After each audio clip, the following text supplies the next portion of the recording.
அக்கறைக்கு போவோம் வாருங்கள் என்று சொல்லுவேன். நீங்க உடனே அத்தனை பேரும் சொல்லணும், ஐ am ready, I am ready, நான் ரெடி ஆயிட்டேன்.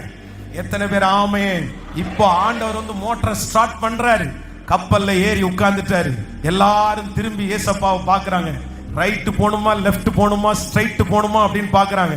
உடனே ஆண்டவர் வந்து அவங்கள பார்த்து சொல்றாரு, அக்கறைக்கு போவோம் வாருங்கள்.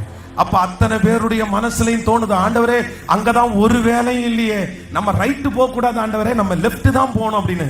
எனக்கு தெரியும், என் பின்னாடி வாங்க, அக்கறைக்கு போவோம் வாருங்கள்னு பார்த்தா அங்க போய் 6000 பிசாசு பிடிச்சிருந்த ஒரு மனுஷனை துரத்தி ஊருக்கே ஒரு பெரிய கலகத்தை உண்டு பண்ணி ஒரு மிகப்பெரிய சாட்சியை கொண்டு வந்து கர்த்தர் மகிமையா நடத்துறாரு.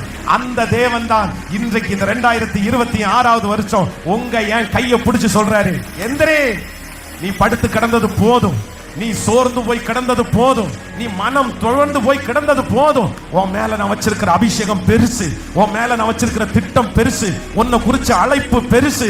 எத்தனை தூரம் பிசாசு உன்னை பின்னாடி கொண்டு போனாலும் உன்னை நான் விடமாட்டேன், உன்னை விடமாட்டேன். இன்றைக்கு இந்த ஜெபத்திற்கு உங்களை கொண்டு வந்ததுக்கு ஒரு நோக்கம் உண்டு, இந்த சத்தத்தை கேட்க பண்ணதுக்கு ஒரு நோக்கம் உண்டு. மகனே, நீ ஆயத்தமா வரலன்னு எனக்கு தெரியும், நீ சும்மா இந்த இடத்துல வந்தேன்னு தெரியும். ஆனா ஏசப்பா அவனுடைய பெரிய திட்டம் தான் உன்னை இந்த இடத்துல கொண்டு வந்திருக்கு. கர்த்தர் வாக்கு கொடுக்கிறாரு, உங்க சொந்தக்காரங்க நினைச்சதை விட அடுத்த லெவல் ஆண்டவர் உன்னை கொண்டு போவேன்னு கர்த்தர் வாக்கு கொடுக்கிறாரு.